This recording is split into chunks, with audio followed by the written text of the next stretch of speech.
आदरणीय सभापति जी,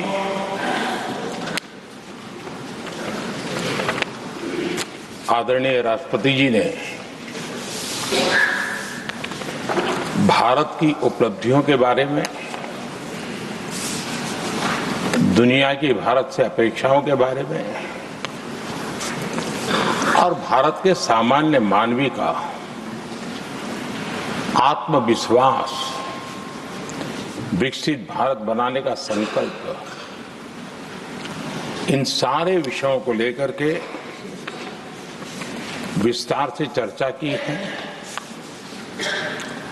देश को आगे की दिशा भी दिखाई है।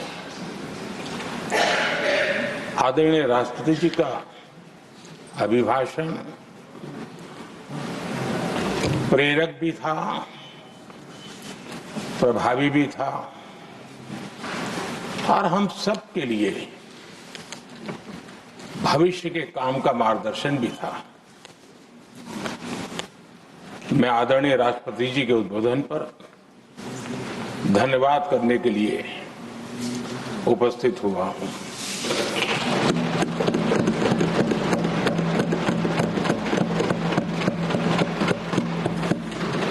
आदरणीय सभापति जी, करीब 70 से भी ज्यादा माननीय सांसदों ने अपने बहुमूल्य विचारों से इस आभार प्रस्ताव को समृद्ध करने का प्रयास किया है। यहां पक्ष प्रतिपक्ष दोनों तरफ से चर्चा हुई। हर किसी ने अपने अपने तरीके से राष्ट्रपति जी के अभिभाषण को जिसने जैसे समझा वैसे यहां समझाया और उन्होंने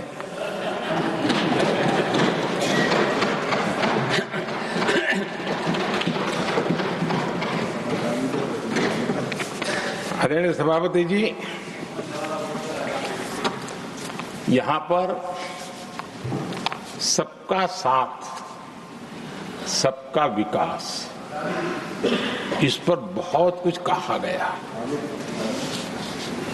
मैं समझ नहीं पाता हूं कि इसमें कठिनाई क्या है।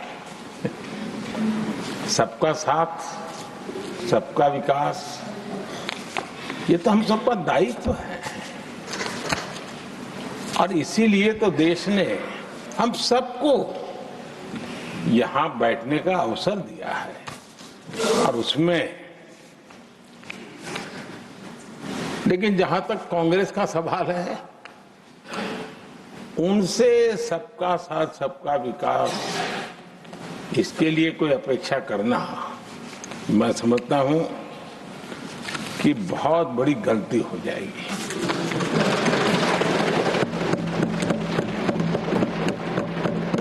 ये उनकी सोच के बाहर है, उनकी समझ के भी बाहर है और उनके रोड मैप में भी ये सूट नहीं करता है, क्योंकि वो इतना बड़ा दल एक परिवार को समर्पित हो गया है, उसके लिए सबका साथ, सबका विकास संभव ही नहीं है।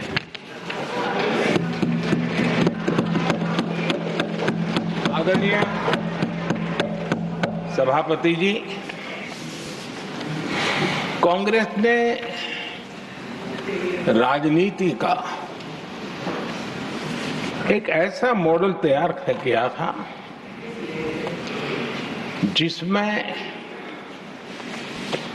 झूठ, फरेब, भ्रष्टाचार, परिवारवाद, तुष्टीकरण,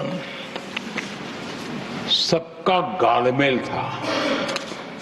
जहां सबका गालमेल हो वहां सबका साथ हो ही नहीं सकता।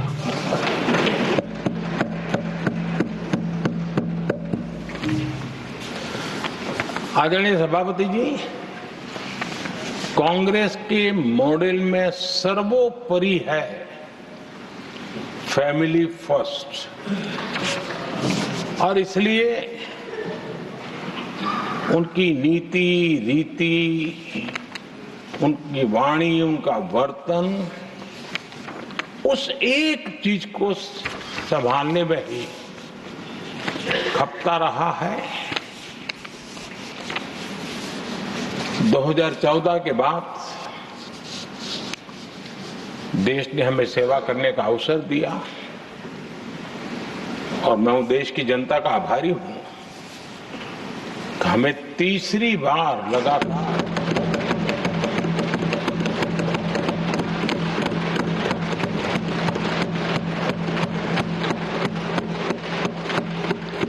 ये तीसरी बार जनता यहां पहुंचाती है। इतने बड़े देश में इतनी वाइब्रेंट डेमोक्रेसी हो, वाइब्रेंट मीडिया हो, हर प्रकार के बातें बताने की छूट हो, उसके बावजूद भी देश दूसरी बार तीसरी बार हमें सेवा करने का मॉडल बनाती है। इसका कारण देश की जनता ने हमारे विकास के मॉडल को परखा है, समझा है और समर्थन दिया है। और हमारा ये विकास का मॉडल को अगर मुझे एक शब्द में कहना है तो मैं ये कहूंगा, नेशन फर्स्ट, राष्ट्र प्रथम। इसी एक उम्दा भावना और समर्पित भाव से हमने लगातार अपनी नीतियों में, अपने कार्यक्रमों में, हमारे वाणी में, वर्तन में इसी एक बात को मानदंड मान करके देश की सेवा करने का प्रयास किया है। और आदरणीय सभापति जी, मैं बड़े गर्व के साथ भी कहता हूं, बड़े संतोष के साथ कहता हूं कि एक लंबे अरसे तक, 5-6 दशक तक देश के सामने अल्टरनेट मॉडल क्या हो, तराजू पर तोलने का कोई अवसर ही नहीं मिला था।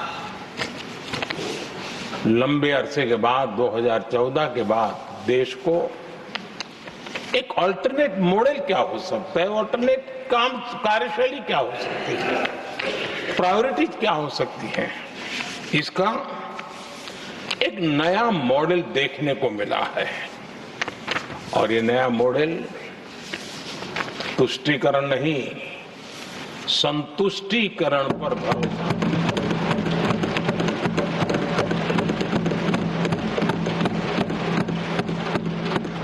पहले के मॉडल में, खास करके कांग्रेस के कालखंड में, तुष्टीकरण, हर चीज में तुष्टीकरण, यही उनका एक प्रकार से औषधि बन गई थी उनकी राजनीति को करने की। और उन्होंने स्वार्थ नीति, राजनीति, देश नीति, सबका एक घोटाला करके रखा हुआ था। तरीका ये होता था कि छोटे तबके को कुछ दे देना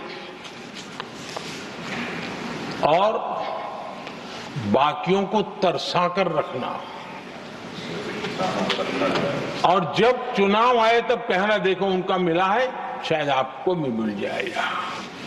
और इस प्रकार से झुनझुना बांटते रहना, लोगों के आंखों पर पट्टी बांध करके अपनी राजनीतिक सियासत को चलाए रखना, ताकि चुनाव के समय वोट की खेती हो सके। यही कार्य चलता रहा। आदरणीय सभापति जी, हमारी कोशिश रही है कि भारत के पास जो भी संसाधन है, उन संसाधनों का ऑप्टिमम यूटिलाइजेशन किया जाए। भारत के पास जो समय है, उस समय का भी बर्बादी से बचा करके पल पल का उपयोग देश की प्रगति के लिए, जन सामान्य के कल्याण के लिए, उसी पर वो खर्च हो। और इसलिए हमने एक अप्रोच अपनाया, सैचुरेशन का अप्रोच।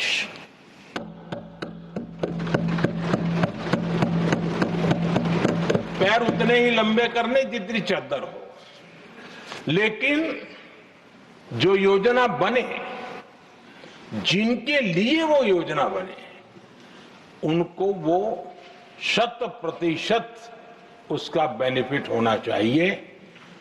किसी को दिया, किसी को नहीं दिया, किसी को लटका करके रख रखा और उसको हमेशा प्रताड़ित करते रखना और उसको निराशा की गर्त में धकेल देना, उन सिचुएशन से हमने बाहर आकर के सैचुरेशन अप्रोच की ओर हमारे काम को आगे बढ़ाया है। बीते दशक में हमने हर स्तर पर सबका साथ, सबका विकास की भावना को जमीन पर उतारा है और वो आज देश में जिस प्रकार से बदलाव नजर आ रहा है, फल के रूप में हम अनुभव करने लगे हैं। हमारे गवर्नेंस का भी मूल मंत्र यही रहा है, सबका साथ, सबका विकास। हमारी ही सरकार ने SC ST एक्ट को मजबूत बनाकर दलित और आदिवासी समाज के सम्मान और उनके सुरक्षा के संबंध में अपनी प्रतिबद्धता भी दिखाई और हमने उसको बढ़ाया।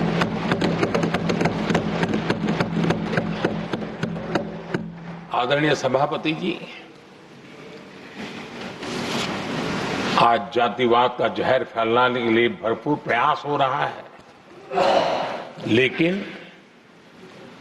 3-3 दशक तक दोनों सदन के ओबीसी एमपीस और सभी दलों के ओबीसी एमपीस सरकारों से मांग करते रहे थे कि ओबीसी आयोग को संवैधानिक दर्जा दिया जाए। ठुकरा दिया गया, इनकार किया गया, क्योंकि शायद उस समय उनकी राजनीति को ये सूट नहीं करता होगा, क्योंकि तुष्टीकरण की राजनीति के और फैमिली फर्स्ट की राजनीति में जब वो बैठेगा तब तक वो चर्चा तक के हित में भी नहीं आता है। आदरणीय सभापति जी, ये मेरा सौभाग्य है कि हम सब ने मिलकर के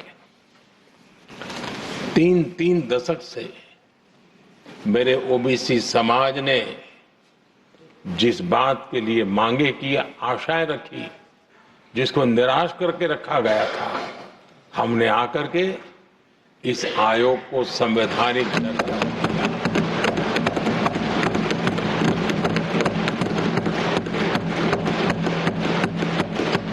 और हमने सिर्फ उनकी मांग पूरी की इतना नहीं, हमारे लिए उनका मान सम्मान भी उतना ही महत्वपूर्ण है, क्योंकि देश के 140 करोड़ देशवासियों को हम जनता जनार्दन के रूप में पूजने वाले लोग हैं।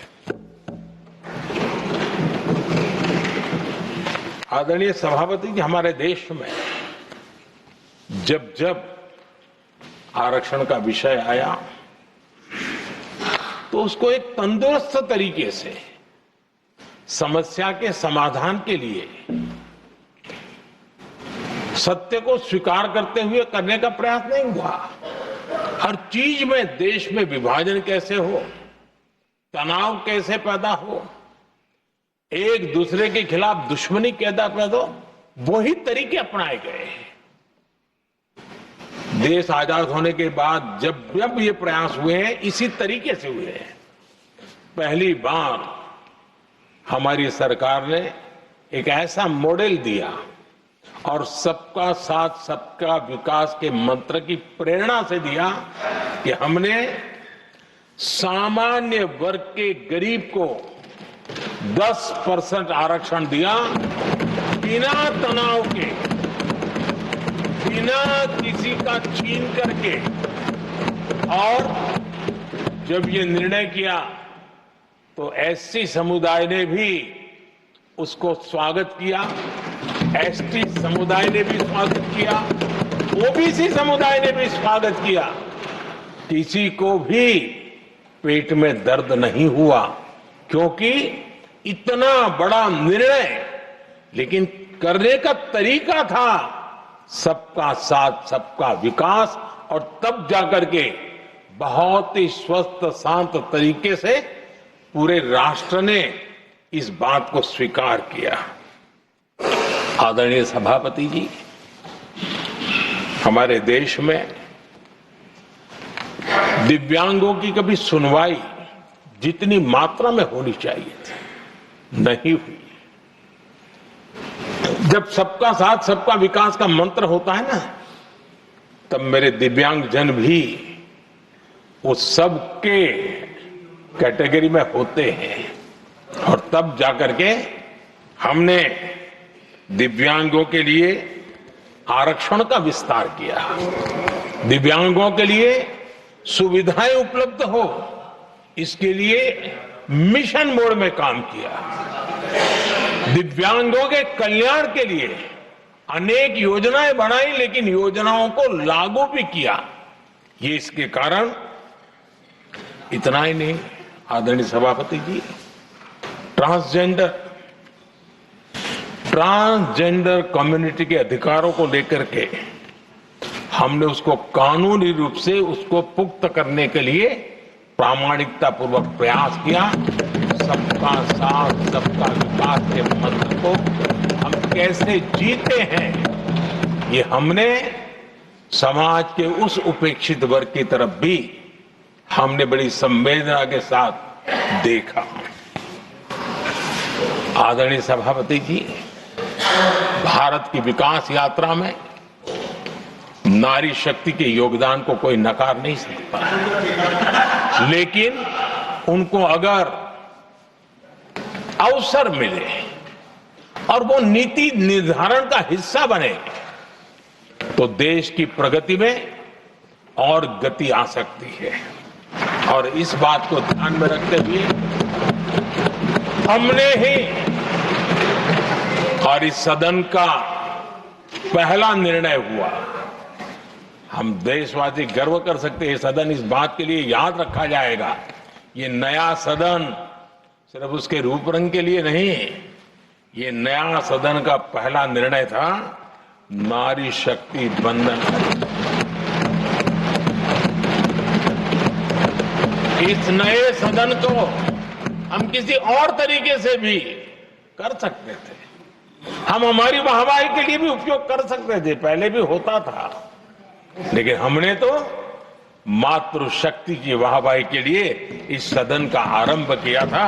और मातृशक्ति के आशीर्वाद से ये सदन अपना कार्य आरंभ किया है। आदरणीय सभापति जी, हम जानते हैं, इतिहास की तरफ अब थोड़ी नजर करें।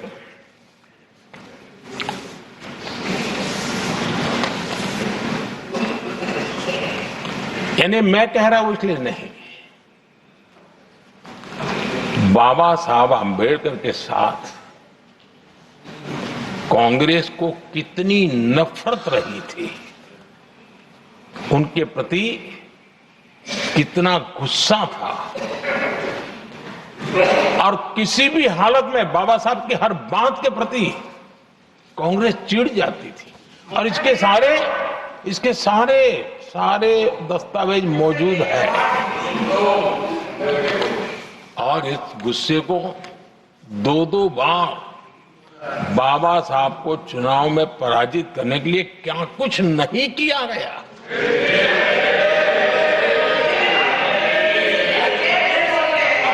कभी भी बाबा साहब को कभी भी बाबा साहब को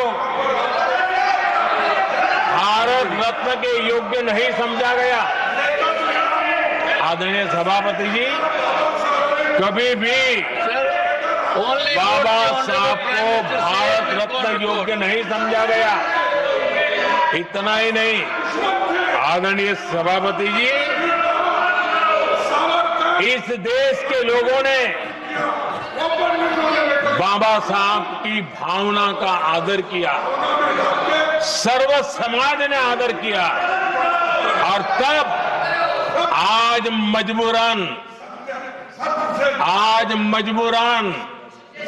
कांग्रेस को जय भीम बोलना पड़ रहा है, उनका मुंह सूख जाता है।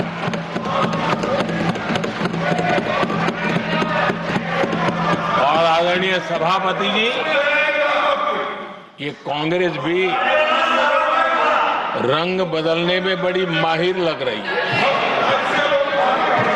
इतनी तेजी से अपना नकाब बदल देते हैं, ये इसमें साफ साफ नजर आ रहा है। आदरणीय सभापति जी, आप कांग्रेस का अध्ययन करेंगे तो कांग्रेस की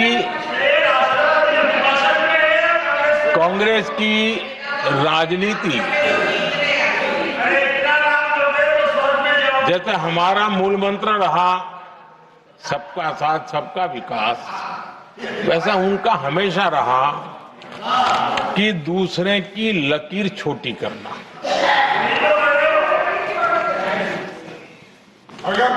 और इसके कारण उन्होंने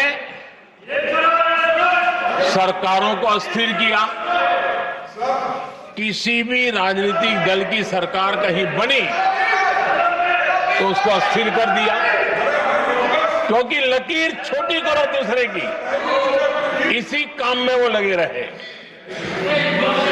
और ये जो उन्होंने रास्ता चुना है ना, औरों की लकीर छोटी करने का, लोकसभा के बाद भी जो उनके साथ थे वो भी भाग रहे हैं, तो उनको पता चला गया ये तो हमें भी मार डालेंगे। और यही उनकी नीतियों का परिणाम है कि आज ये हाल हो गए हैं कांग्रेस के। देश की सबसे पुरानी पार्टी, आजादी के आंदोलन से जुड़ी पार्टी, इतनी दुर्दशा। ये औरों की लकीर छोटी करने में अपनी शक्ति खपा रहे हैं ना, अगर वो खुद की लकीर लंबी करते तो उनकी ये दशा नहीं होती। और मैं बिना मांगे एडवाइस दे रहा हूं, आप अपनी लकीर लंबी करने में मेहनत कीजिए, सोचिए, तो कभी न कभी देश आपको भी ये 10 मीटर दूर यहां आने का अवसर देगी।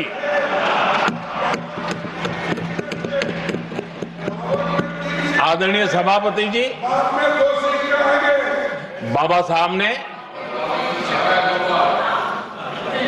SC ST समुदाय की बुनियादी चुनौतियों को बहुत बारीकी से समझा था, बहुत गहराई से समझा था, और खुद भुक्तभोगी थे, इसलिए एक दर्द भी था, पीड़ा भी थी, और समाज का कल्याण करने की का एक जज्बा भी था।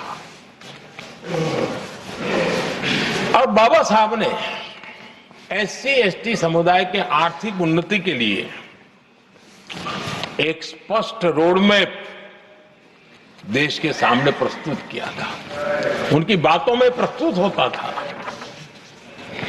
और बाबा साहब ने एक बहुत महत्वपूर्ण बात कही थी, मैं उनका कोट पढ़ना चाहता हूं। बाबा साहब ने कहा था, भारत एक कृषि प्रधान देश है, लेकिन दलितों के लिए ये आजीविका का मुख्य साधन बन ही नहीं सकता।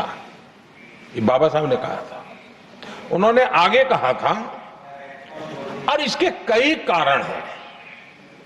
पहला, भूमि खरीदना उनके सामर्थ्य से बाहर है। दूसरा, अगर उनके पास धन भी हो तो भी उनके लिए भूमि खरीदने का कोई अवसर नहीं है।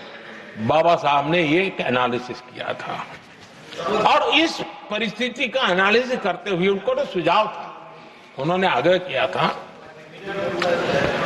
कि दलितों के साथ, हमारे आदिवासी भाई बहनों के साथ, वंचितों के साथ ये जो अन्याय हो रहा है, ये जो मुसीबत में जीने के लिए वो मजबूर हो रहे हैं, इसका एक उपाय है देश में इंडस्ट्रियलाइजेशन को बढ़ावा दिया जाए। पक्षकार थे बाबा साहब, क्योंकि औद्योगिकरण करने के पीछे उनकी कल्पना साफ थी। स्किल बेस्ड जॉब्स और एंटरप्रेन्योरशिप के लिए, आर्थिक आत्मनिर्भरता के लिए दलित, आदिवासी, वंचित समूहों को एक अवसर मिलेगा और उसे वो उत्थान का एक सबसे महत्वपूर्ण हथियार मानते थे। लेकिन आजादी के इतने सालों के बावजूद भी, इतने साल कांग्रेस को सत्ता में रहने का अवसर मिला, तब भी बाबा साहब की इन बातों को पर गौर करने का भी उनको समय नहीं था। उन्होंने बाबा साहब की इस विचारों को पूरी तरह खारिज कर दिया। एससी एसटी समुदाय की आर्थिक लाचारी बाबा साहब समाप्त करना चाहते थे। उसे कांग्रेस ने ऐसा उल्टा काम किया कि उसको गहरा संकट बना दिया। आदरणीय सभापति जी, 2014 में हमारी सरकार ने इस सोच को बदला और हमने प्राथमिकता देते हुए स्किल डेवलपमेंट, फाइनेंशियल इंक्लूजन और इंडस्ट्रियल ग्रोथ पर हमने जोर दिया। हमने पीएम विश्वकर्मा योजना बना करके समाज का वो तबका जिसके बिना समाज की रचना ही संभव नहीं है, और हर गांव में छोटे छोटे रूप में बिखरे हुए समाज, जो पारंपरिक कार्य करने वाले हमारे विश्वकर्मा भाई बहन, लोहार हो, कुम्हार हो, समाज के सोनार हो, ऐसे सारे जो वर्ग के लोग हैं, पहली बार देश में उनके लिए कोई चिंता हुई और उनको ट्रेनिंग देना, टेक्नोलॉजिकल अपग्रेडेशन के लिए नए औजार देना, डिजाइनिंग में उनको मदद करना, आर्थिक सहायता करना, उनके लिए बाजार उपलब्ध कराना, ये सारे दिशाओं में एक विशेष काम हमने अभियान चलाया हुआ है। और समाज का ये वर्ग है जिसकी तरफ किसी ने ध्यान नहीं दिया, और समाज नियंत्रण में जिसका महत्वपूर्ण रोल है, उस विश्वकर्मा समाज की हमने चिंता। आदरणीय सभापति जी, हमने मुद्रा योजना शुरू करके जिन लोगों को पहली बार उद्यम के क्षेत्र में आना था, उनको निमंत्रित किया, उनको प्रोत्साहित किया। बिना गारंटी को लोन देने का एक बहुत बड़ा अभियान हमने चलाया, ताकि समाज में ये बहुत बड़ा समुदाय है जो आत्मनिर्भरता के अपने सपने को पूरा कर सके, और उसमें बहुत बड़ी सफलता मिली। हमने एक योजना और भी बनाई, स्टैंड अप इंडिया, जिसका मकसद था एससी एसटी समुदाय के हमारे भाई बहन और कोई भी समाज की महिला, उसको बैंक से 1 करोड़ रुपए का बिना गारंटी को लोन, ताकि वो अपना कारोबार। और हमने इस बार बजट में इसको डबल कर दिया है, और मैंने देखा है कि लाखों ऐसे नौजवान इस वंचित समुदाय से, या लाखों बहनें आज मुद्रा योजना के द्वारा अपना कारोबार करना शुरू किया है, और खुद को तो रोजगार पाया ही, लेकिन उन्होंने किसी एक दो और लोगों को भी रोजगार दिया है। आदरणीय सभापति जी, हर कारीगर का सशक्तिकरण, हर समुदाय का सशक्तिकरण और जो बाबा साहब का सपना था उसको पूरा करने का काम मुद्रा योजना के माध्यम से हमने किया है। आदरणीय सभापति जी, जिसको किसी ने नहीं पूछा उसको मोदी पूजता है।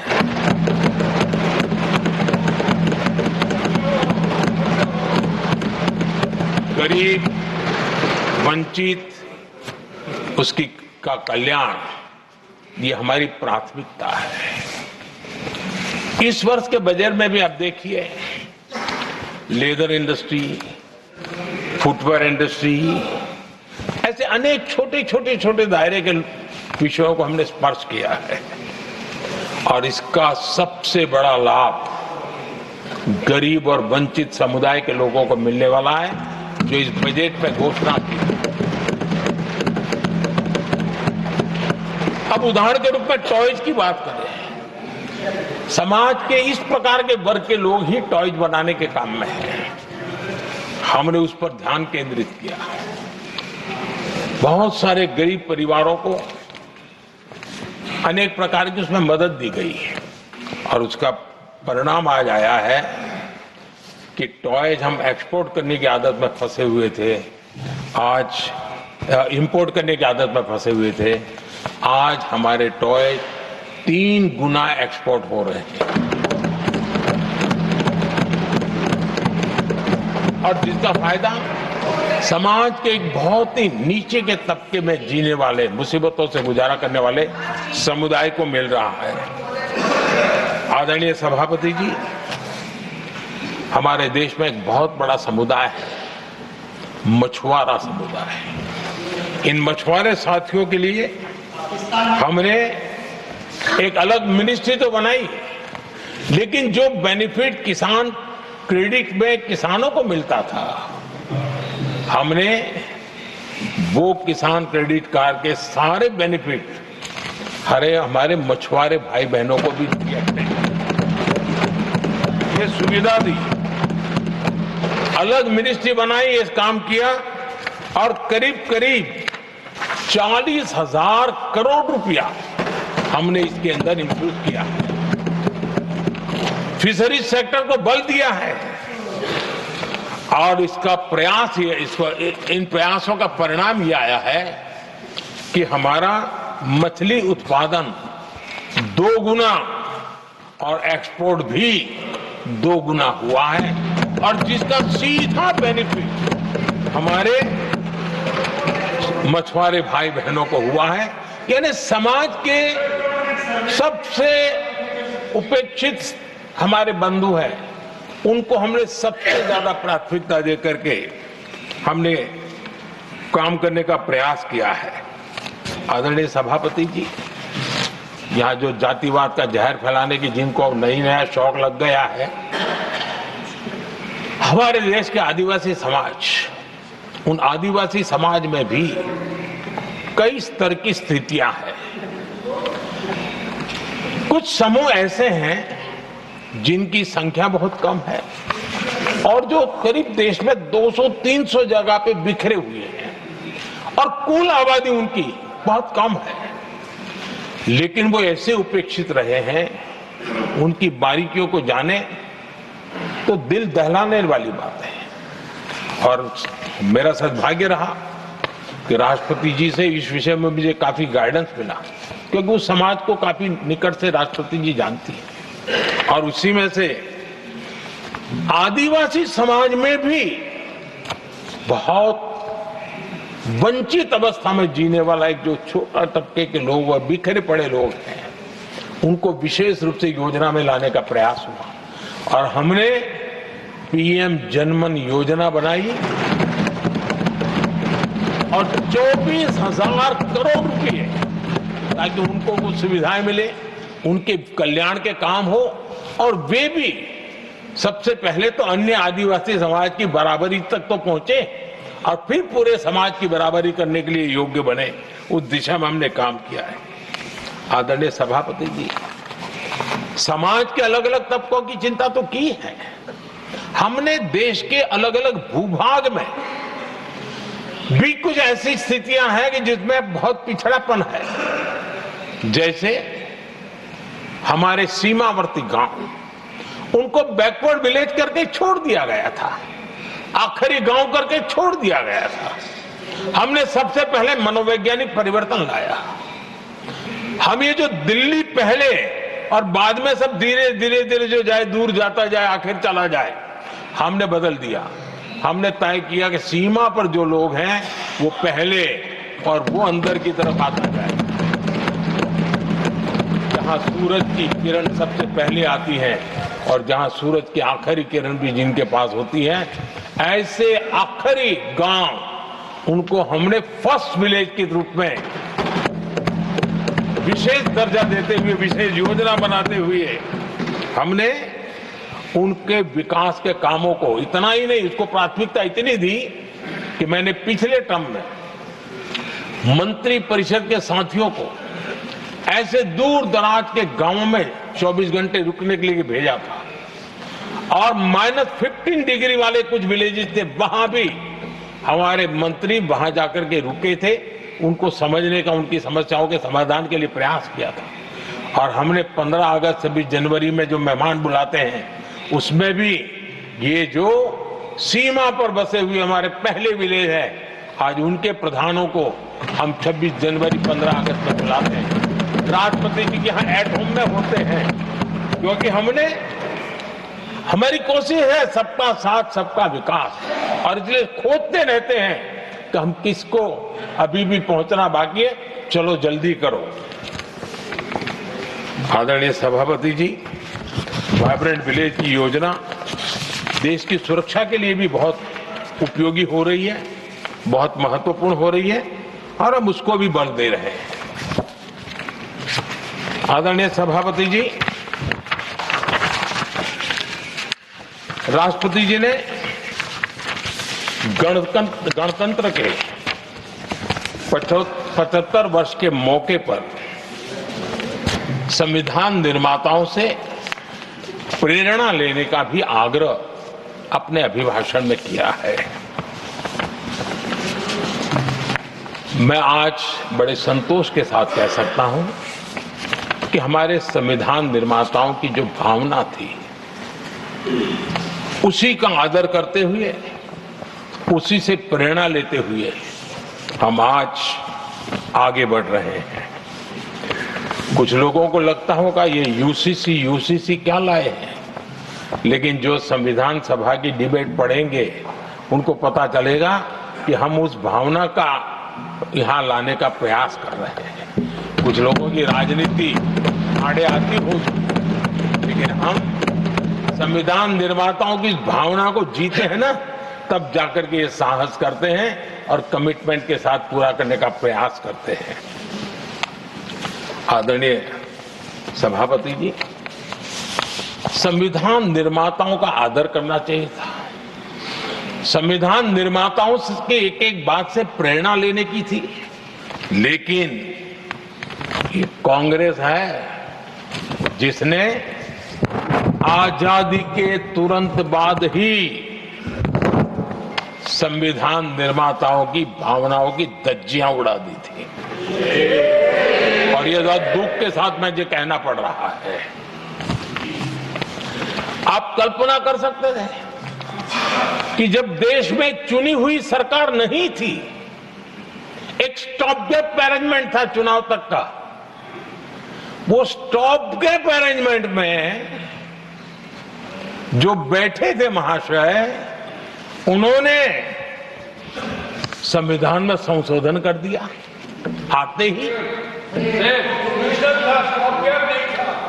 चुनी हुई सरकार करती तो थोड़ा भी तो समझ आता था, लेकिन उतना भी इंतजाम नहीं किया। और किया क्या उन्होंने फ्रीडम ऑफ स्पीच को कुचला, फ्रीडम ऑफ स्पीच को कुचला। अखबारों पर, प्रेस पर लगाम लगाई और डेमोक्रेट का टैग लगाकर घूमते रहे दुनिया में। देश के डेमोक्रेसी का महत्वपूर्ण स्तंभ उसको कुचलने का काम हुआ और ये संविधान की भावना का पूरी तरह अनादर था। आदरणीय सभापति जी, देश की पहली सरकार थी, नेहरू जी प्रधानमंत्री थे और मुंबई में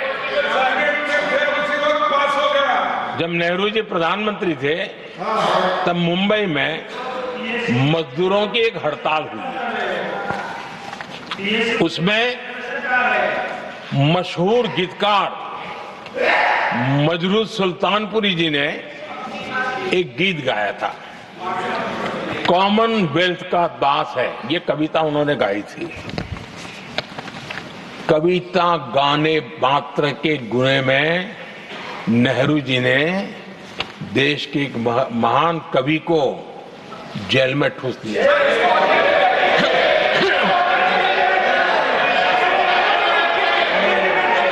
मशहूर एक्टर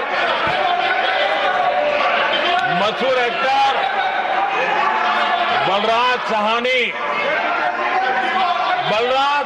जी सिर्फ एक जुलूस में शामिल हुए थे, आंदोलन करने वालों के जुलूस में शामिल हुए थे, इसलिए बलराज साहनी जी को जेल में बंद कर दिया गया। आदरणीय सभापति जी, लता मंगेशकर जी के भाई हृदयनाथ मंगेशकर जी ने वीर सावरकर पर एक कविता स्वरबद्ध करके आकाशवाणी पर प्रस्तुत करने का योजना बनाई।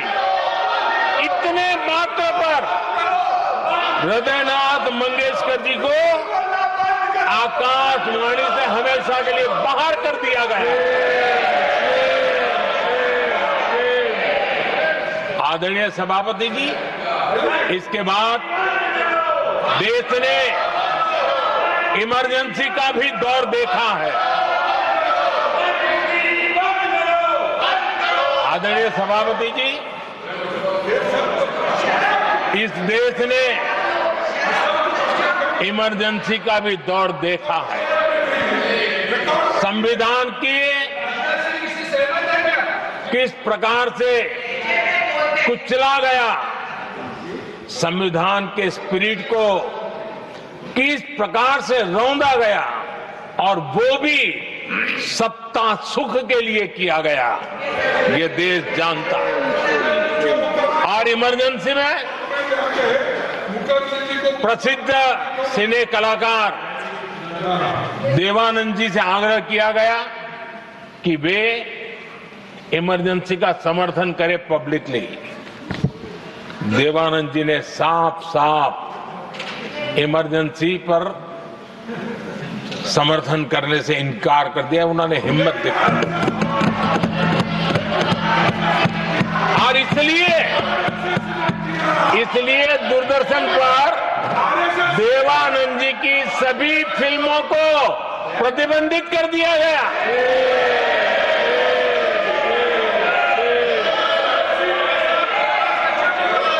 आदरणीय सभापति जी, ये संविधान की बातें करने वाले लोग, उन्होंने सालों से संविधान को अपने जेब में रखा है, उसी का एक परिणाम है।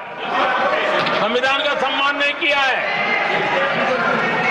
आदरणीय सभापति जी किशोर कुमार जी, उन्होंने कांग्रेस के लिए गाना गाने से मना किया। इस एक गुनाह के लिए आकाशवाणी पर किशोर कुमार के सभी गानों को प्रतिबंधित कर दिया गया।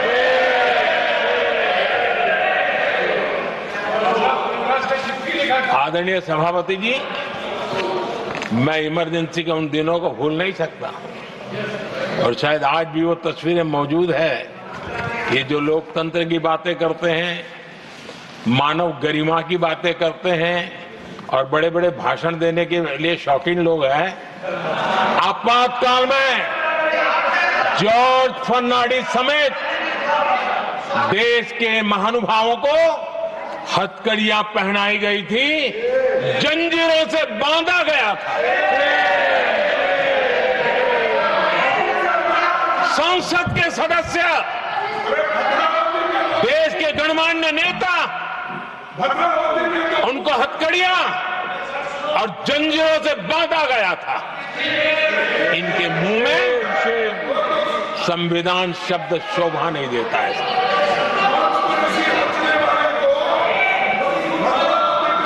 आदरणीय सभापति जी, सत्ता सुख के लिए, शाही परिवार के अहंकार के लिए इस देश के लाखों परिवारों को तबाह कर दिया गया, देश को जेल खाना बना दिया गया।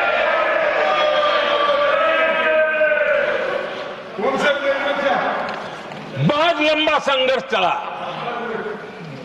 ये अपने आप को बहुत बड़ा 30 बार खा मारने वालों को जनता जनार्दन की ताकत को स्वीकार करना पड़ा, घुटने टेकने पड़े और देश में जनता जनार्दन के सामर्थ्य से इमरजेंसी हटी।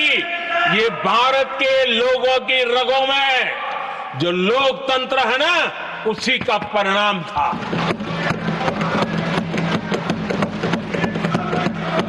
हमारे माननीय खड़गे जी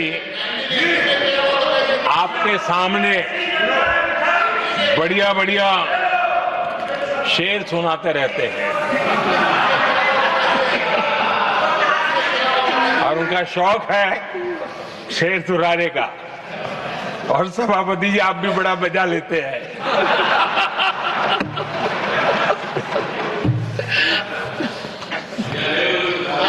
एक शेर मैंने भी कहीं पढ़ा था,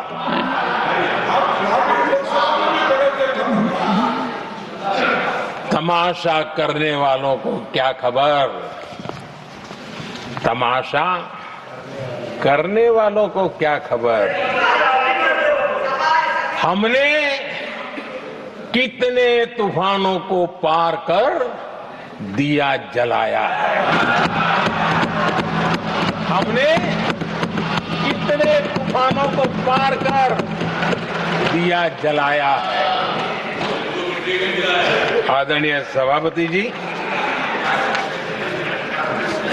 मैं आदरणीय खड़गे जी वरिष्ठ नेता है और मैं हमेशा सम्मान करता हूँ और इतना लंबा समय सार्वजनिक जीवन ये छोटी बात नहीं है। और मैं इस देश में चाहे शरद राव हो चाहे खड़गे जी हो, इन सब का मैं, हमारे देवगौड़ा जी बैठे हैं, ये असामान्य सिद्धियां हैं उनके जीवन की जो उन्होंने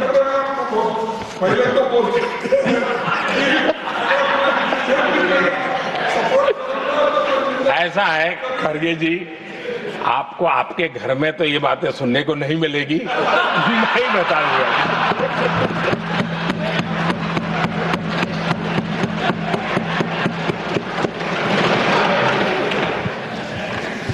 इस बार मैं देख रहा था कि खड़गे जी कविताएं पढ़ रहे थे, लेकिन जो बातें बता रहे थे और आपने बड़ा सही पकड़ा था कि जरा बताओ तो सही भी ये कविता है कब की है? उनको पता था, सभापति जी उनको पता था ये कविता कब की है। भीतर कांग्रेस की दुर्दशा का इतना दर्द पड़ा था, लेकिन वहां हालत ये है कि बोल नहीं सकते, तो उन्होंने सोचा ये अच्छा मंच है, यही बोल दें। और इसलिए उन्होंने नीरज की कविता के माध्यम से उनके घर के हालात यहां प्रस्तुत किए हैं। आदरणीय सभापति जी, जो आज के लिए सही है, खड़गे जी को मैं आज वही कवि नीरज जी की कुछ पंक्तियां सुनाना चाहता हूं।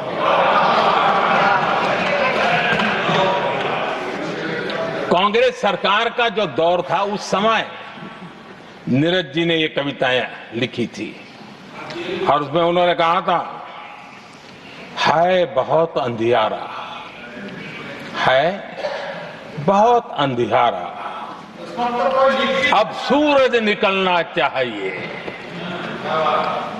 अब सूरज निकलना चाहिए। जिस तरह से भी हो ये मौसम बदलना चाहिए,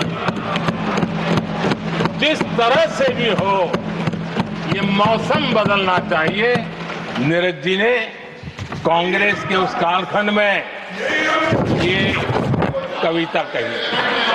1970 में जब कांग्रेस, अरे चारों तरफ कांग्रेस का राज चलता था, उस समय नीरज जी का एक और कविता संग्रह प्रकाशित हुआ था, फिर दीप जलेगा। हरिवंश जी तो अभ्यासु हैं तो उनको भली भांति पता है। उस समय उनका यह संग्रह प्रसिद्ध हुआ था, फिर दीप जलेगा। उसमें उन्होंने कहा था, और ये बड़ा महत्वपूर्ण है, नीरज जी ने उस समय कहा था, मेरे देश उदास न हो। नीरज जी ने अपनी कविता में कहा था, मेरे देश उदास न हो, फिर दीप जलेगा, तिमिर ढलेगा। और हमारा सद्भाग्य देखिए, हमारे प्रेरणा पुरुष अटल बिहारी वाजपेयी जी ने भी 40 साल पहले कहा था, सूरज निकलेगा, अंधेरा छटेगा, कमल खिलेगा।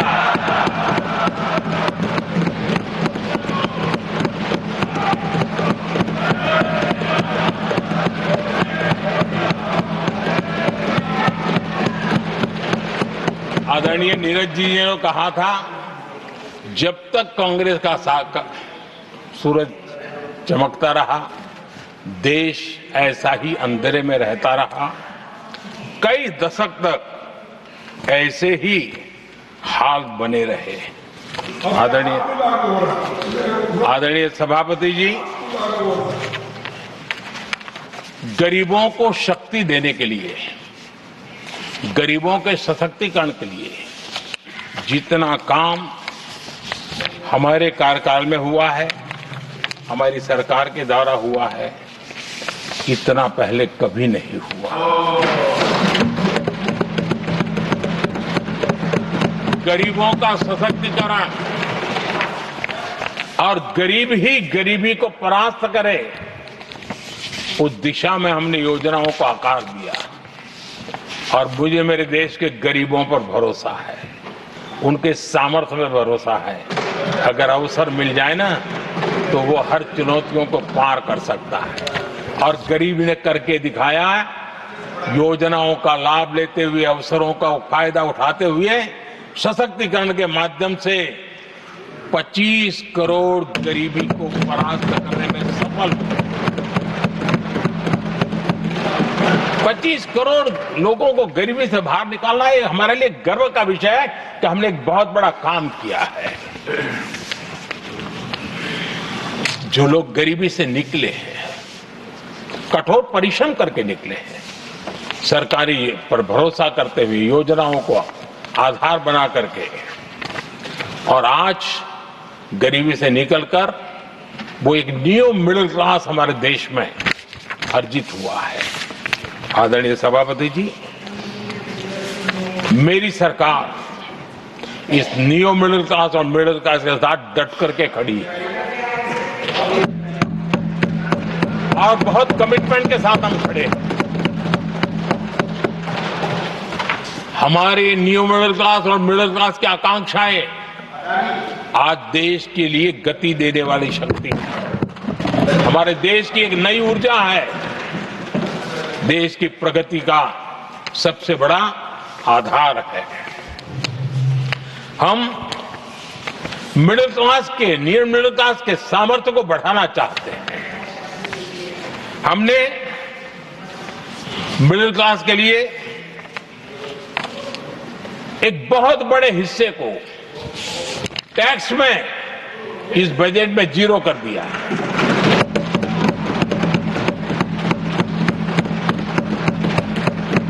2013 में 2 लाख तक की आय टैक्स में मुक्ति थी, इनकम टैक्स में 2 लाख तक मुक्ति थी। आज हमने 12 लाख तक टैक्स में मुक्ति कर दी है। हम 70 साल से ऊपर के किसी भी वर्ग के क्यों न हो, किसी भी समाज से क्यों न हो, उनको आयुष्मान योजना का लाभ देकर के, और उसका सबसे बड़ा लाभ मिडिल क्लास के बुजुर्गों को मिल रहा है।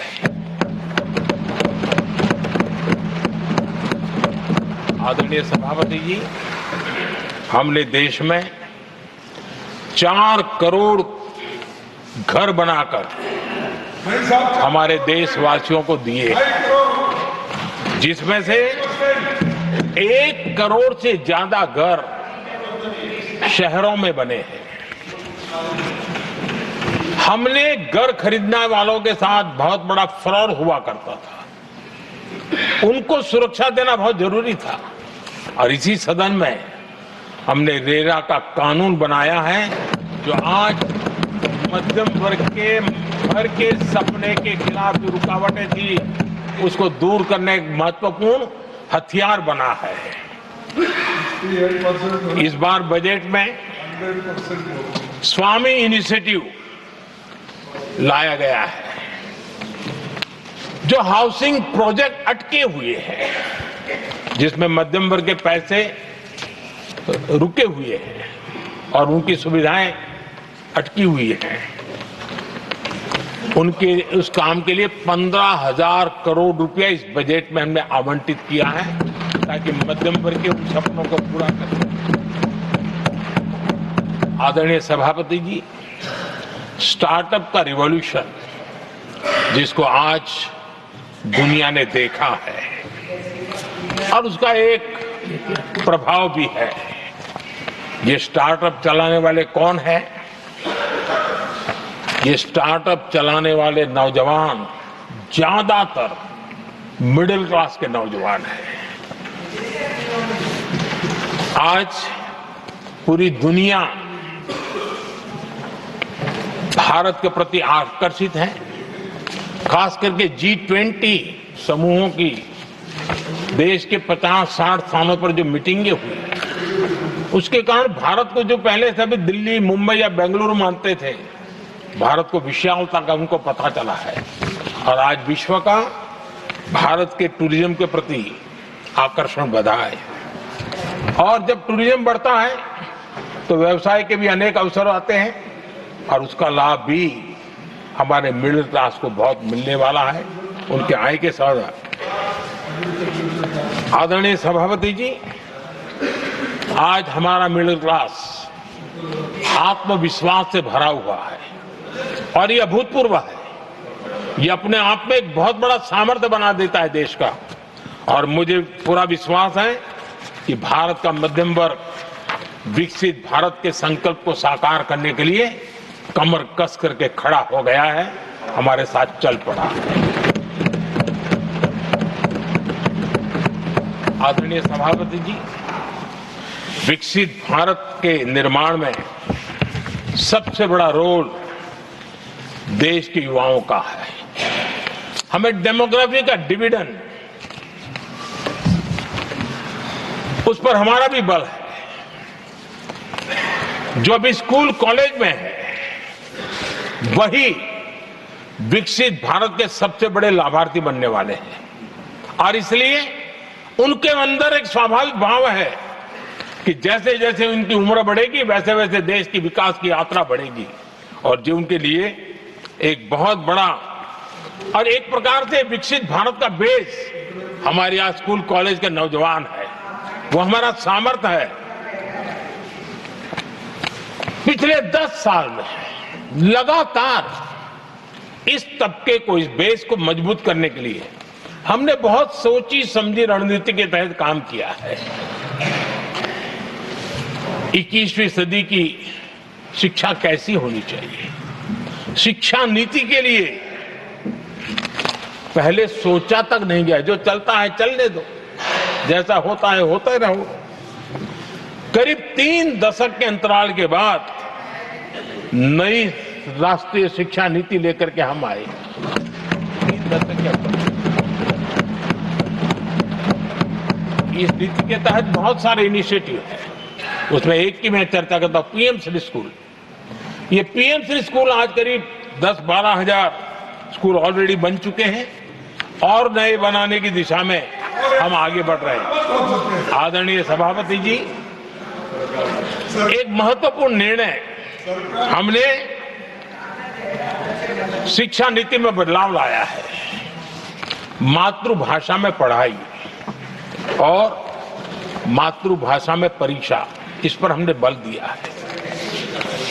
देश आजाद हुआ, लेकिन ये कुछ गुलामी की मानसिकता कहीं कहीं जकड़ के रखा था ना, उसमें ये हमारी भाषा भी थी।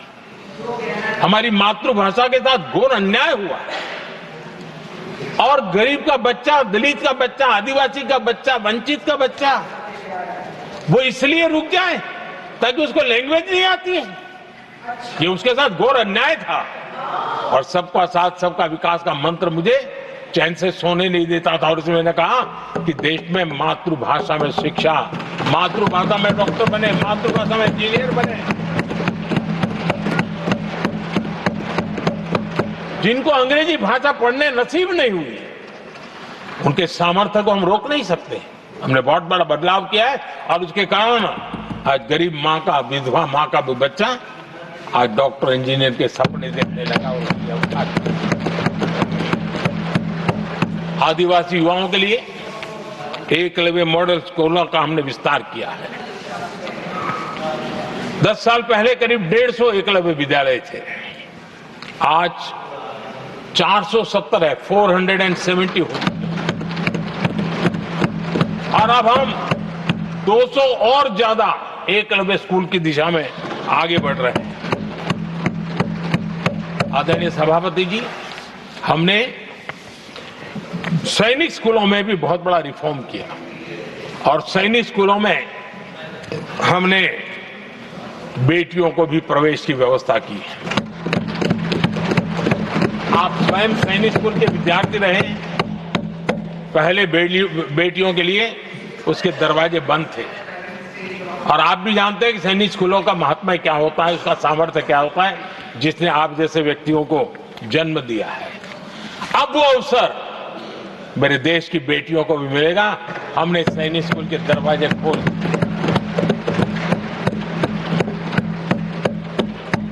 और अभी हमारी सैकड़ों बेटियां देशभक्ति के इस माहौल में अपनी पढ़ाई कर रही हैं और देश के लिए जीने का जज्बा सहज रूप से उनके भीतर पनप रहा है। आदरणीय सभापति जी, युवाओं के ग्रूमिंग में एनसीसी की बहुत बड़ी भूमिका है। हम में से जो भी एनसीसी के संपर्क में रहा है उसे मालूम है कि उस उम्र में और उस कालखंड में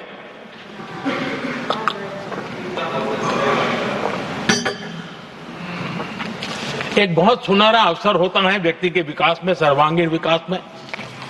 उसको एक एक्सपोजर मिलता है। बीते वर्षों में एनसीसी में अभूतपूर्व विस्तार हुआ है। हमने उसको भी जकड़ करके बैठ गए थे।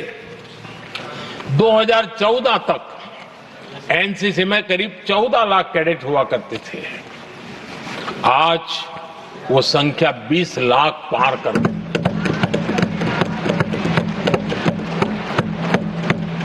आदरणीय सभापति जी, देश के युवाओं में जो उमंग है, उत्साह है, नया कुछ कर गुजरने की इच्छा है, रूटीन काम से भी हटकर के कुछ करने का उनका इरादा है, ये साफ नजर आता है। जब मैंने स्वच्छ भारत अभियान चलाया, मैंने देखा कि आज भी कई शहरों के नौजवानों की टोलियां अपने तरीके से, स्वयं प्रेरणा से स्वच्छता के अभियान को आगे बढ़ा रही है। कोई झुग्गी झोपड़ी में जाकर के शिक्षा के लिए काम कर रहे हैं, कई नौजवान कुछ न कुछ कर रहे हैं। इन सारी बातों को देख करके हमें लगा कि देश के युवाओं को एक अवसर मिलना चाहिए। संगठित रूप से प्रयास होना चाहिए और इसके लिए हमने माय भारत एक आंदोलन शुरू किया है। मेरा युवा भारत, माय भारत।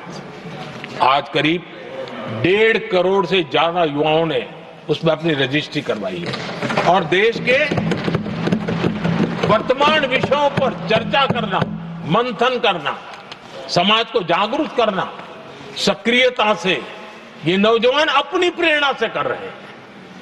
उनको स्पून फीडिंग की जरूरत नहीं पड़ रही है। वो अपने सामर्थ्य से अच्छी चीजों को हाथ लगा करके आगे बढ़ रहे हैं। आदरणीय सभापति जी, खेल का क्षेत्र स्पोर्ट्समैन स्पिरिट को जन्म देते हैं और जिस देश में स्पोर्ट जितना व्यापक होता है उस देश के अंदर वो स्पिरिट अपने आप पनपता है। खेल प्रतिभा को बल देने के लिए हमने अनेक आयामों पर काम शुरू किया है। खेल के लिए जो इंफ्रास्ट्रक्चर की जरूरत हो, उसके लिए जो फाइनेंशियल सपोर्ट की आवश्यकता हो, उसमें अभूतपूर्व हमने मदद की है ताकि देश के नौजवानों को एक अवसर मिले। Target Olympic podium scheme tops और खेलो इंडिया अभियान हमारे स्पोर्ट्स इकोसिस्टम को पूरी तरह ट्रांसफॉर्म करने की ताकत रखते हैं और हम अनुभव भी कर रहे हैं। पिछले दिनों 10 साल में जितने भी इंटरनेशनल स्पोर्ट्स इवेंट हुए हैं, भारत ने अपना झंडा गाड़ दिया, भारत ने अपना सामर्थ्य दिखा दिया है, भारत के नौजवानों ने अपना लोहा बनवा लिया है और उसमें हमारी बेटियां भी उतना ही दमखम के साथ दुनिया के सामने भारत की ताकत का प्रदर्शन कर रही है।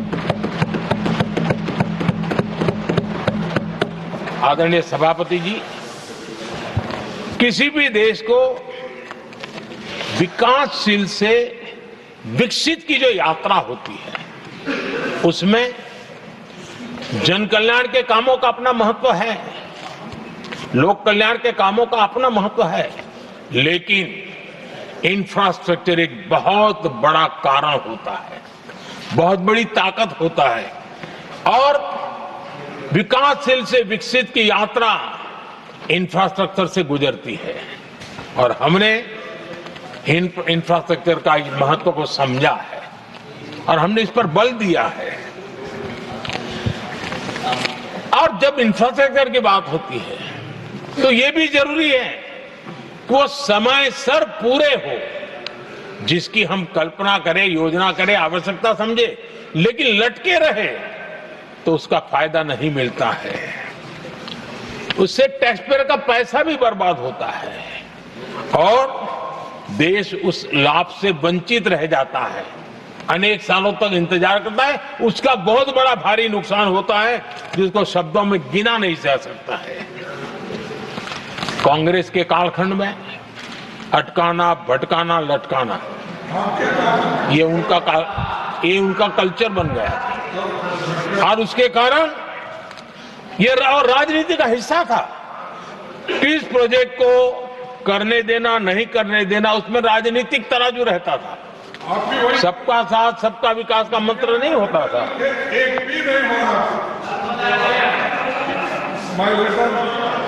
इस कांग्रेस कल्चर से मुक्ति पाने के लिए हमने एक प्रगति नाम की व्यवस्था बनाई और नियमित रूप से मैं स्वयं इस प्रगति प्लेटफॉर्म के माध्यम से इंफ्रास्ट्रक्चर का प्रोजेक्ट्स का डिटेल मॉनिटरिंग करता हूं। कभी ड्रोन से भी उस एरिया की वीडियोग्राफी और लाइव इंटरेक्शन करता हूं। काफी मैं उसमें इन्वॉल्व रहता हूं। करीब 19 लाख करोड़ रुपए के ऐसे जो प्रोजेक्ट अटके पड़े हुए थे किसी न किसी कारण से, राज्य और केंद्र का कोऑर्डिनेशन नहीं होगा, एक डिपार्टमेंट का दूसरे डिपार्टमेंट से कोऑर्डिनेशन नहीं होगा, फाइलों में कहीं लटका पड़ा होगा, इन सारी चीजों का रिव्यू करता हूं और ऑक्सफोर्ड यूनिवर्सिटी ने उस पर अध्ययन किया इस प्रगति के हमारे इनिशिएटिव पर और बहुत बड़ा उसने अच्छा रिपोर्ट दिया है और उसमें उसने एक बहुत बड़ा सुझाव दिया है। उसने कहा प्रगति के इनिशिएटिव के बारे में कहा है। उन्होंने कहा प्रगति के अनुभवों से सीखते हुए अन्य विकासशील देशों के पास भी इंफ्रास्ट्रक्चर के विकास में क्रांति लाने का एक मूल्यवान अवसर है। ये प्रगति को सभी डेवलपिंग कंट्रीज के लिए उन्होंने ये सुझाव दिया। पहले काम कैसे होते थे, मैं तथ्यों के साथ कुछ उदाहरण देना चाहता हूं ताकि पता चले कि कैसे देश को नुकसान किया गया है। मैं ये नहीं कह रहा हूं हर कुछ एक ही व्यक्ति ने जानबूझ के किया होगा, लेकिन कल्चर डेवलप हो गया और उसका परिणाम हुआ। अब देखिए उत्तर प्रदेश में हम एग्रीकल्चर, किसान, भाषण तो बहुत बढ़िया दे देते हैं, अच्छा लगता है, भड़काने का काम करने में क्या जाता है, कोई जो इन्वेस्टमेंट तो है ही नहीं, भड़काते रहो दुनिया को, कोई काम तो करना नहीं है। उत्तर प्रदेश में कृषि के लिए एक अहम योजना थी सरयू नहर परियोजना। सरयू नहर परियोजना 1972, सोचिए साहब, 1972 में स्वीकृत हुई थी, 5 दशक तक लटकी रही। 1972 में जिस योजना को सोचा गया, योजना बनी, फाइल पे स्वीकृत हो चुकी, 2021 में हमने आकर के इसको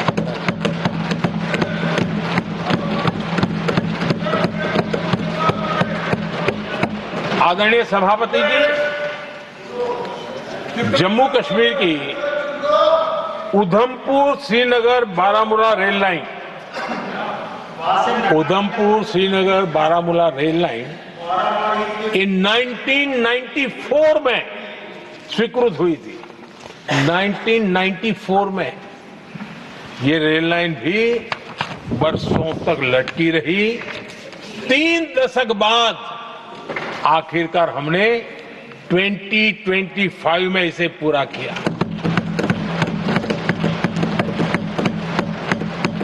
आदरणीय सभापति जी, ओडिशा की Haridaspur Paradip rail line, Haridaspur Paradip rail line 1996 में स्वीकृति हुई थी।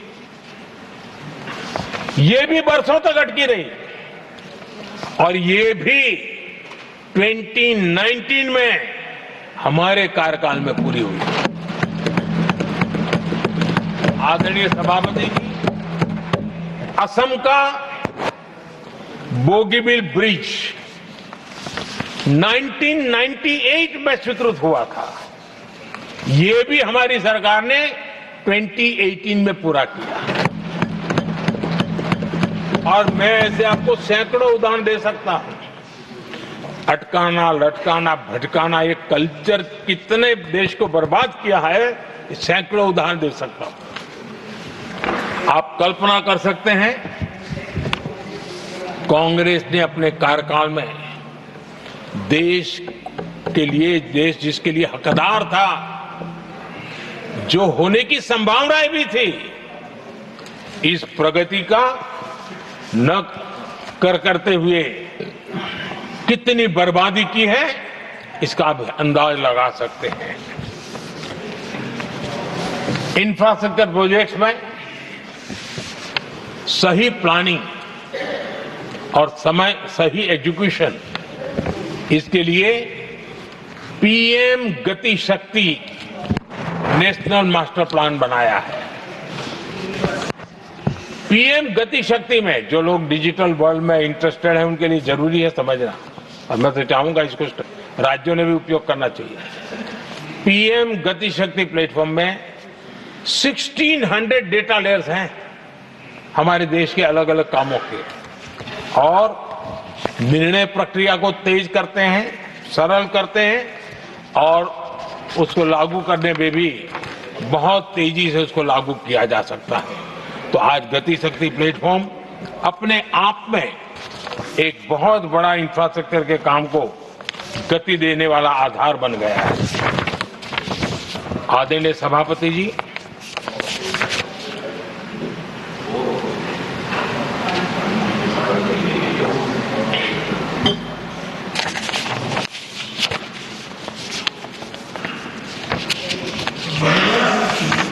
आज के नौजवानों को ये जानना बहुत जरूरी है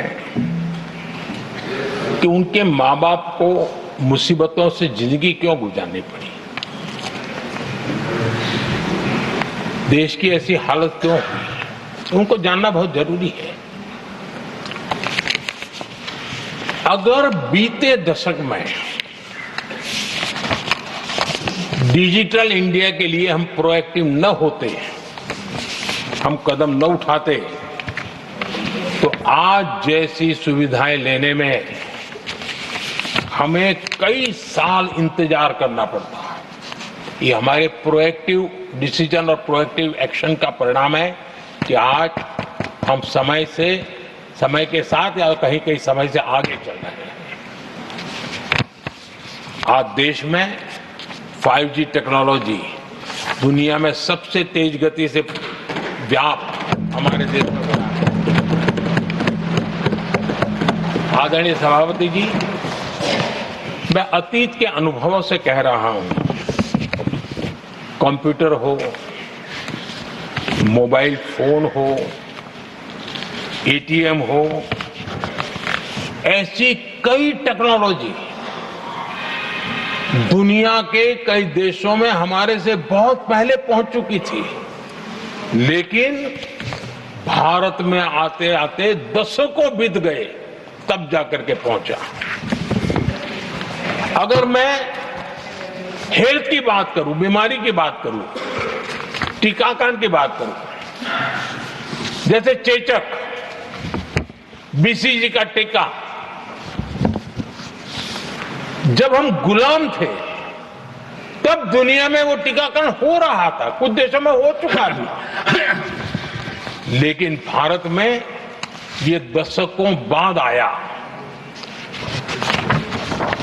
पोलियो की वैक्सीन हमने दशकों तक इंतजार करना पड़ा, दुनिया आगे बढ़ चुकी थी, हम पीछे रह गए थे।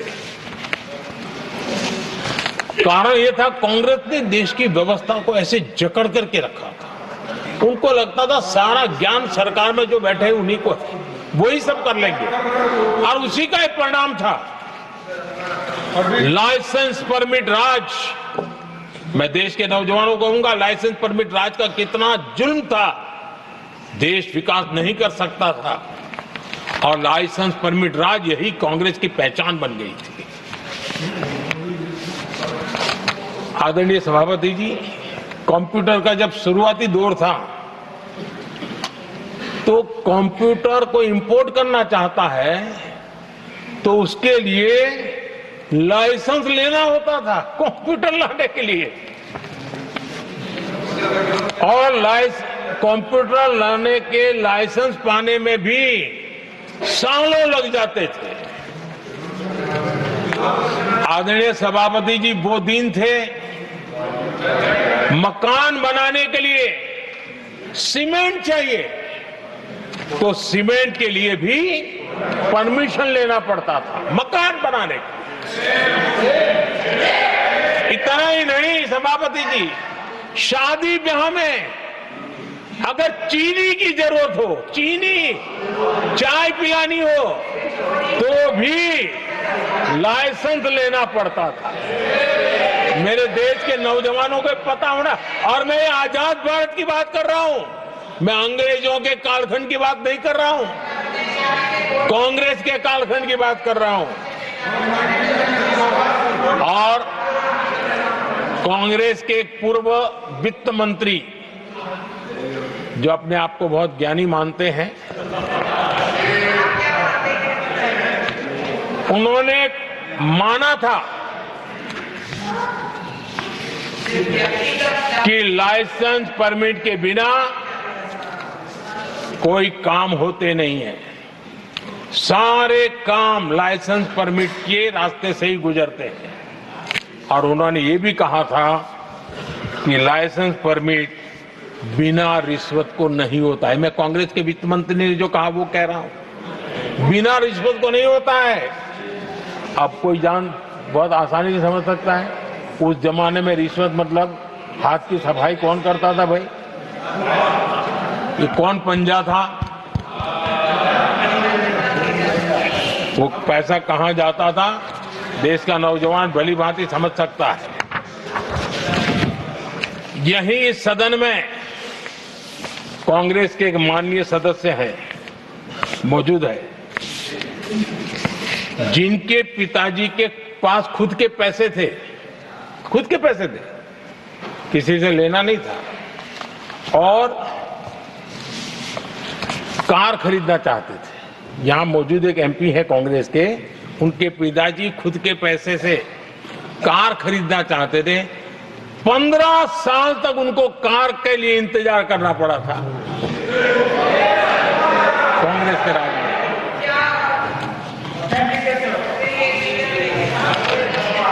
आदरणीय सभापति जी, हम सब जानते हैं, स्कूटर लेना हो तो बुकिंग करवा के पैसा देना, 8-8, 10-10 साल एक स्कूटर खरीदने में लग जाता था। और अगर मजबूरी में स्कूटर मानो बेचना पड़ा तो उसके लिए सरकार से परमिशन लेनी पड़ती थी। यानी कैसे देश चलाया इन लोगों ने। और इतना ही नहीं, गैस सिलेंडर एमपी को कूपन दिया जाता था, कि तुम इलाके में 25 लोगों को गैस कनेक्शन दे सकते हो। गैस सिलेंडर के लिए कतार लगती थी। टेलीफोन कनेक्शन, नाक को दम आ जाता था टेलीफोन कनेक्शन के लिए। देश के नौजवानों को पता होना चाहिए कि ये जो आज बड़े बड़े भाषण झाड़ रहे हैं, उन्होंने क्या किया था, देश को पता होना चाहिए। आदरणीय सभापति जी, ये सारी पाबंदियां और लाइसेंस राज की नीतियों ने भारत को दुनिया की सबसे धीमी आर्थिक वृद्धि दर में धकेल दिया। लेकिन क्या आप जानते हैं, इस कमजोर वृद्धि दर को, इस विफलता को दुनिया में किस नाम से कहने की शुरुआत हो गई? हिंदू रेट ऑफ ग्रोथ कहने लगे। एक समाज का पूरा अपमान, विफलता सरकार में बैठे हुए लोगों की, काम न करने के सामर्थ्य बैठे हुए लोगों का, समझ शक्ति का अभाव बैठे हुए लोगों का, दिन रात भ्रष्टाचार में डूबे हुए लोगों का, और गाली पड़ी एक बहुत बड़े समाज को, हिंदू ग्रेट ऑफ ग्रोथ। आदरणीय सभापति जी, शाही परिवार के आर्थिक कुप्रबंधन और गलत नीतियों के कारण पूरे समाज को दोषी ठहराया गया और दुनिया भर में बदनाम किया गया। जबकि हम इतिहास देखें तो भारत के लोगों का तरीका और नीतियां, भारत के स्वभाव में लाइसेंस राज नहीं था, परमिट नहीं थी। भारत के लोग सदियों से, हजारों साल से खुले में विश्वास करते थे, और हम उन समुदाय में सबसे पहले थे जो दुनिया भर में मुक्त व्यापार, फ्री ट्रेड, उसमें मेहनत करते थे, काम करते थे। सदियों पहले भारतीय व्यापारी दूर दराज के देशों तक व्यापार करने के लिए जाते थे, कोई बंधन नहीं थे, कोई रुकावटें नहीं थे। ये हमारी प्रकृति की संस्कृति थी, हमने उसको तबाह करके रख दिया। आज जब पूरी दुनिया भारत की आर्थिक क्षमता को पहचानने लगी है, आज दुनिया तेज गति से आगे बढ़ने वाले देश के रूप में देख रही है, तो आज दुनिया भारत रेट ऑफ ग्रोथ दुनिया देख रही है और हर भारतीय को इसका गौरव है। और हम अपनी अर्थव्यवस्था का विस्तार कर रहे हैं।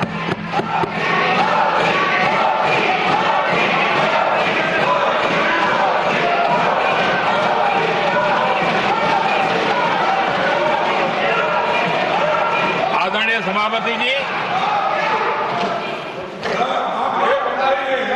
आदरणीय सभापति जी, कांग्रेस के पंजे से मुक्त होकर आप देश चैन की सांस ले रहा है और ऊंची उड़ान भी भर रहा है।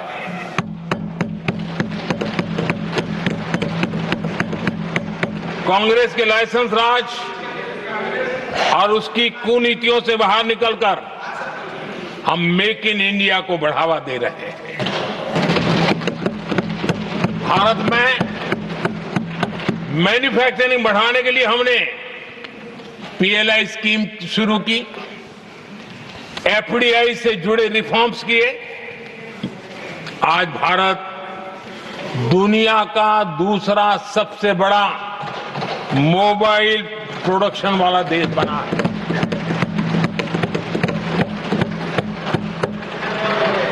पहले हम ज्यादातर फोन बाहर से इंपोर्ट कर रहे थे, अब हमारी पहचान एक मोबाइल एक्सपोर्टर के रूप में बनी है।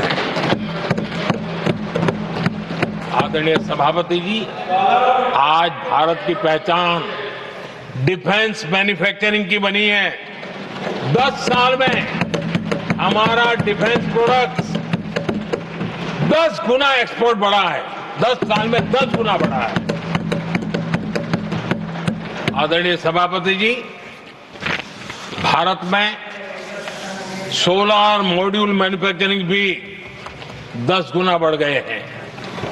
आज हमारा देश दुनिया का दूसरा सबसे बड़ा स्टील प्रोड्यूसर देश है। 10 सालों में हमारा मशीनरी और इलेक्ट्रॉनिक एक्सपोर्ट तेजी से आगे बढ़ा है। बीते 10 सालों में भारत का टॉयज एक्सपोर्ट 3 गुना से ज्यादा बढ़ गया है। इन्हीं 10 सालों में एग्रो केमिकल एक्सपोर्ट भी बढ़ा है। कोरोना के कालखंड में हमने 150 से ज्यादा देशों को वैक्सीन और दवाइयां सप्लाई की। मेड इन इंडिया, हमारे आयुष और हर्बल प्रोडक्ट का एक्सपोर्ट भी बहुत तेज गति से बढ़ा है और बढ़ रहा है। आदरणीय सभापति जी,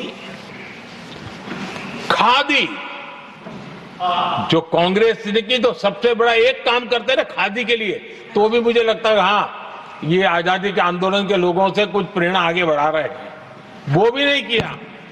खादी और विलेज इंडस्ट्री का टर्नओवर पहली बार 1.5 लाख करोड़ से ज्यादा हुआ है। 10 साल में इसका प्रोडक्शन भी 4 गुना हुआ है।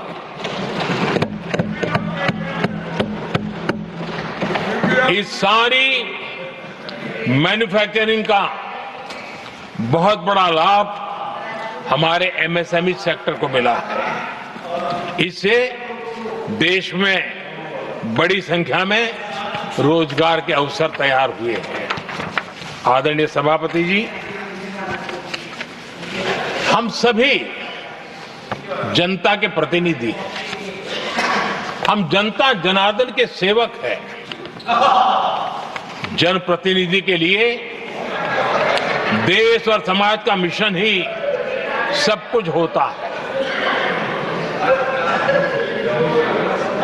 और सेवा व्रत लेकर के ही जनप्रतिनिधियों के लिए काम करना उनका दायित्व होता है। आदरणीय सभापति जी, देश की हम सभी से अपेक्षा है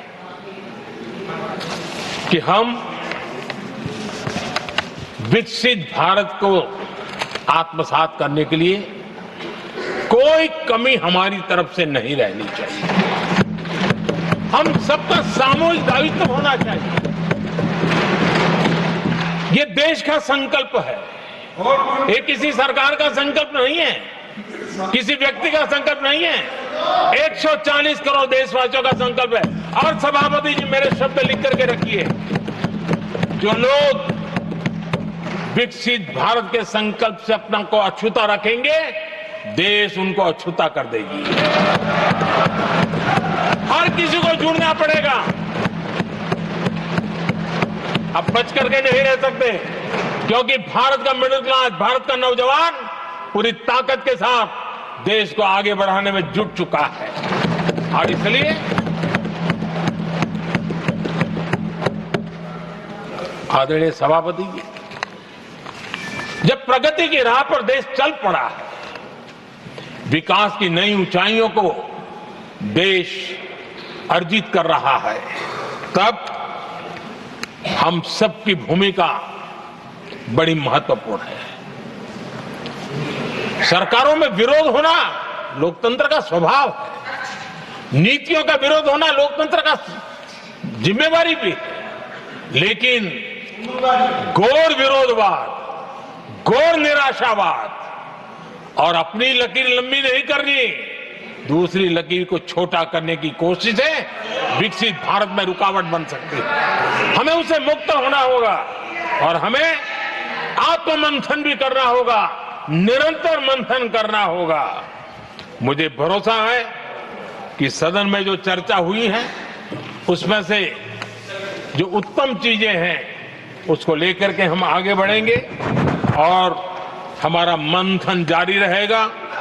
हमें निरंतर ऊर्जा राष्ट्रपति जी के उद्बोधन से मिलती रहेगी। एक बार फिर राष्ट्रपति जी का मैं हृदय से आभार व्यक्त करता हूं और सभी माननीय सांसदों का भी आभार व्यक्त करता हूं। बहुत बहुत धन्यवाद। I shall now put